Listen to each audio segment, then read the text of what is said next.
Hi ಸ್ನೇಹಿತರೆ, ಎಲ್ಲರಿಗೂ ನಮಸ್ಕಾರ. ನೋಡಿ, ಗೃಹಲಕ್ಷ್ಮಿ ಯೋಜನೆಯ 7ನೇ ಕಂತಿನ ಹಣಕ್ಕೆ ಯಾರೆಲ್ಲ ಫಲಾನುಭವಿಗಳು ವೇಟ್ ಮಾಡ್ತಾ ಇದ್ರಲ್ಲ, ಇಂತಹ ಫಲಾನುಭವಿಗಳಿಗೆ ರಾಜ್ಯ ಸರ್ಕಾರದಿಂದ 7ನೇ ಕಂತಿನ ಹಣನ ಇಂದು ಪ್ರತಿಯೊಂದು ಫಲಾನುಭವಿಗಳ ಬ್ಯಾಂಕ್ ಖಾತೆಗೆ ಬಿಡುಗಡೆ ಮಾಡ್ತಾ ಇದ್ದಾರೆ. ಆದರೆ ಈ ಒಂದು ಹಣ ಎಲ್ಲ ಫಲಾನುಭವಿಗಳ ಬ್ಯಾಂಕ್ ಖಾತೆಗೆ ಬರ್ತಾ ಇಲ್ಲ. ಕೆಲವೊಂದು ಫಲಾನುಭವಿಗಳ ಬ್ಯಾಂಕ್ ಖಾತೆಗೆ ಮಾತ್ರ ಹಣ ಬಿಡುಗಡೆ ಆಗ್ತಾ ಇದೆ. ಅದೇ ರೀತಿ ಪೆಂಡಿಂಗ್ ಇರುವಂತಹ ಪ್ರತಿಯೊಂದು ಫಲಾನುಭವಿಗಳ ಬ್ಯಾಂಕ್ ಖಾತೆಗೆ ಪೆಂಡಿಂಗ್ ಇರುವ ಎಲ್ಲ ಕಂತುಗಳ ಹಣನ ಸರ್ಕಾರನ ಬಿಡುಗಡೆ ಮಾಡ್ತೀವಿ ಅಂತ ಒಂದು ಮಾಹಿತಿನ ಕೊಟ್ಟಿತ್ತು. ಈ ಒಂದು ಮಾಹಿತಿಯಲ್ಲಿ ಸರ್ಕಾರ ಇವಾಗ ಒಂದು ಹೊಸ ಬದಲಾವಣೆನ ಜಾರಿಗೆ ತಂದಿದೆ. ಹಾಗಾದರೆ ಬನ್ನಿ ಸ್ನೇಹಿತರೆ, ಆ ಒಂದು ಮಾಹಿತಿ ಏನು ಅಂತ ತಿಳ್ಕೊಳ್ಳೋಣ.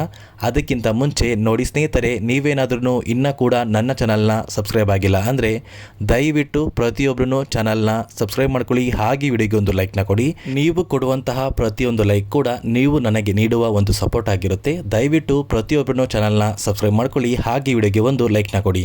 ಹೌದು ಸ್ನೇಹಿತರೆ, ಗೃಹಲಕ್ಷ್ಮಿ ಯೋಜನೆಯ 7ನೇ ಕಂತಿನ ಹಣ ಇನ್ನೂ ಕೂಡ ನಮ್ಮ ಬ್ಯಾಂಕ್ ಖಾತೆಗೆ ಬಂದಿಲ್ಲ ಅಂತ ಹೇಳ್ತಾ ಇದ್ದೀರಲ್ಲ, ಇಂತಹ ಫಲಾನುಭವಿಗಳ ಬ್ಯಾಂಕ್ ಖಾತೆಗೆ ಸರ್ಕಾರದಿಂದ ಇಂದು 7ನೇ ಕಂತಿನ ಹಣನ ಬಿಡುಗಡೆ ಮಾಡ್ತಾ ಇದ್ದಾರೆ. ಆದರೆ ಸರ್ಕಾರದಿಂದ ಎಲ್ಲ ಫಲಾನುಭವಿಗಳ ಬ್ಯಾಂಕ್ ಖಾತೆಗೆ 7ನೇ ಕಂತಿನ ಹಣ ಬರ್ತಾ ಇಲ್ಲ. ನೋಡಿ, ಇಲ್ಲಿ ಪ್ರತಿಯೊಂದು ಫಲಾನುಭವಿಗಳ ಬ್ಯಾಂಕ್ ಖಾತೆಗೆ ಹಣ ಬರಬೇಕು ಅಂದರೆ ನೀವು ಇನ್ನೂ ಕೂಡ ಕೆಲವು ದಿನಗಳ ಕಾಲ ವೇಟ್ ಮಾಡಬೇಕಾಗತ್ತೆ. ಅಂದರೆ ಸರ್ಕಾರ ಇಂದು ಗೃಹಲಕ್ಷ್ಮಿ ಯೋಜನೆಯ ಹಣನ ಬಿಡುಗಡೆ ಮಾಡ್ತಾ ಇದ್ದು ಕೇವಲ 2ರಿಂದ 3 ಲಕ್ಷ ಫಲಾನುಭವಿಗಳ ಬ್ಯಾಂಕ್ ಖಾತೆಗೆ ಮಾತ್ರ 7ನೇ ಕಂತಿನ ಹಣ ಬಿಡುಗಡೆ ಆಗ್ತಾ ಇದೆ ಅಂತ ಸರ್ಕಾರದಿಂದ ಒಂದು ಮಾಹಿತಿ ಬರ್ತಾ ಇದೆ.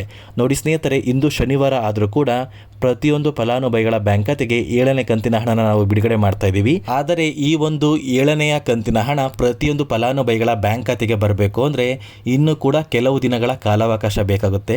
ಸರ್ಕಾರದಿಂದ ಇಂದು ಗೃಹಲಕ್ಷ್ಮಿ ಯೋಜನೆಯ 7ನೇ ಕಂತಿನ ಹಣನ ಕೇವಲ 2ರಿಂದ 3 ಲಕ್ಷ ಫಲಾನುಭವಿಗಳ ಬ್ಯಾಂಕ್ ಖಾತೆಗೆ ಮಾತ್ರ ಬಿಡುಗಡೆ ಆಗ್ತಾ ಇರೋದು. ನೋಡಿ ಸ್ನೇಹಿತರೆ, ಇಂದು 11 ಗಂಟೆಯ ನಂತರ ನಿಮ್ಮ ಬ್ಯಾಂಕ್ ಖಾತೆಗೆ 7ನೇ ಕಂತಿನ ಹಣ ಬರುವಂತಹ ಸಾಧ್ಯತೆ ತುಂಬಾನೇ ಇರುತ್ತೆ. ದಯವಿಟ್ಟು ನಿಮ್ಮ ಬ್ಯಾಂಕ್ ಖಾತೆಗೆ ಏನಾದ್ರೂ 7ನೇ ಕಂತಿನ ಹಣ ಬಂದಿದ್ರೆ ಪ್ರತಿಯೊಬ್ಬರೂ ಕಮೆಂಟ್ನ ಮಾಡಿ ತಿಳಿಸಿ.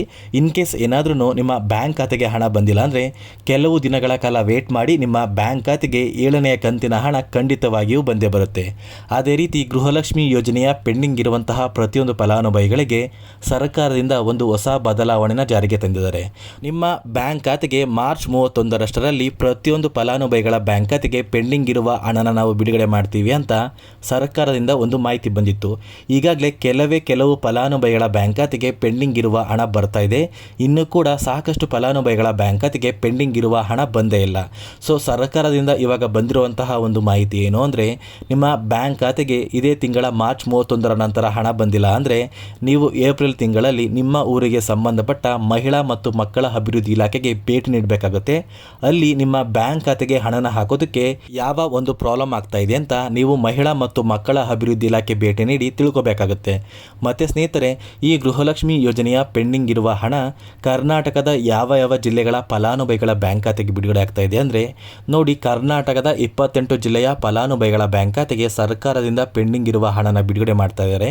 ಹಾಗಾದರೆ ಆ 28 ಜಿಲ್ಲೆಗಳು ಯಾವುದು ಅಂತ ತಿಳ್ಕೊಳ್ಳೋಣ ಬನ್ನಿ. ಮೊದಲಿಗೆ ಸ್ನೇಹಿತರೆ, ಯಾದಗಿರಿ, ಉತ್ತರ ಕನ್ನಡ, ಉಡುಪಿ, ತುಮಕೂರು, ಶಿವಮೊಗ್ಗ, ರಾಮನಗರ, ರಾಯಚೂರು, ಮೈಸೂರು, ಮಂಡ್ಯ, ಕೊಪ್ಪಳ, ಕೋಲಾರ, ಕೊಡಗು, ಹಾವೇರಿ, ಹಾಸನ, ಕಲಬುರಗಿ, ಗದಗ, ಧಾರವಾಡ, ದಾವಣಗೆರೆ, ದಕ್ಷಿಣ ಕನ್ನಡ, ಚಿತ್ರದುರ್ಗ, ಚಿಕ್ಕಮಗಳೂರು, ಚಿಕ್ಕಬಳ್ಳಾಪುರ, ಚಾಮರಾಜನಗರ, ವಿಜಯನಗರ, ಬೀದರ್, ಬಳ್ಳಾರಿ, ಬೆಳಗಾವಿ, ಬೆಂಗಳೂರು ನಗರ, ಬೆಂಗಳೂರು ಗ್ರಾಮಾಂತರ ಮತ್ತು ಕೊನೆಯದಾಗಿ ಬಾಗಲಕೋಟೆ. ಈ 28 ಜಿಲ್ಲೆಗಳ ಫಲಾನುಭವಿಗಳ ಬ್ಯಾಂಕ್ ಖಾತೆಗೆ ಸರ್ಕಾರದಿಂದ ಪೆಂಡಿಂಗ್ ಇರುವ ಎಲ್ಲ ಕಂತುಗಳ ಹಣನ ಬಿಡುಗಡೆ ಮಾಡ್ತಾ ಇದ್ದಾರೆ. ಇಲ್ಲಿ ಪ್ರತಿದಿನವೂ ಕೂಡ ಕೆಲವು ಫಲಾನುಭವಿಗಳ ಬ್ಯಾಂಕ್ ಖಾತೆಗೆ ಮಾತ್ರ ಪೆಂಡಿಂಗ್ ಇರುವ ಹಣ ಬರ್ತಾ ಇದೆ. ಇನ್ನೂ ಕೂಡ ಸಾಕಷ್ಟು ಫಲಾನುಭವಿಗಳ ಬ್ಯಾಂಕ್ ಖಾತೆಗೆ ಸರ್ಕಾರದಿಂದ ಪೆಂಡಿಂಗ್ ಇರುವ ಹಣ ಬರಬೇಕಾಗಿದೆ. ಅದೇ ರೀತಿ ಗೃಹಲಕ್ಷ್ಮಿ ಯೋಜನೆಯ 7ನೇ ಕಂತಿನ ಹಣ ಇಂದು ಸರ್ಕಾರದಿಂದ ಕೆಲವು ಫಲಾನುಭವಿಗಳ ಬ್ಯಾಂಕ್ ಖಾತೆಗೆ ಬಿಡುಗಡೆ ಆಗ್ತಾ ಇದೆ. ನಿಮ್ಮ ಬ್ಯಾಂಕ್ ಖಾತೆಗೆ ಏನಾದ್ರೂ 7ನೇ ಕಂತಿನ ಹಣ ಬಂದಿದ್ರೆ ಪ್ರತಿಯೊಬ್ಬರೂ ಕಮೆಂಟ್ನ ಮಾಡಿ ತಿಳಿಸಿ ಅಂತ ಹೇಳ್ತಾ ಈ ಒಂದು ವಿಡಿಯೋನ ಇಲ್ಲಿಗೆ ಎಂಡ್ ಮಾಡ್ತಾ ಇದ್ದೀನಿ. ನೋಡಿ ಸ್ನೇಹಿತರೆ, ನಾನು ನಿಮಗೆ ಈ ಒಂದು ವಿಡಿಯೋದಲ್ಲಿ ಕೊಟ್ಟಿರುವಂಥ ಮಾಹಿತಿ ನಿಮಗೇನಾದ್ರೂ ಇಷ್ಟ ಆಗಿದ್ರೆ ದಯವಿಟ್ಟು ಈ ಒಂದು ವಿಡಿಯೋನ ನಿಮ್ಮ ಫ್ರೆಂಡ್ಸ್ಗೂ ಕೂಡ ಶೇರ್ ಮಾಡಿ. ಅದೇ ರೀತಿ ಚಾನಲ್ನ ಸಬ್ಸ್ಕ್ರೈಬ್ ಆಗಿಲ್ಲ ಅಂದರೆ ಸಬ್ಸ್ಕ್ರೈಬ್ ಆಗಿ, ಹಾಗೆ ವಿಡಿಯೋಗೆ ಒಂದು ಲೈಕ್ನ ಕೊಡಿ.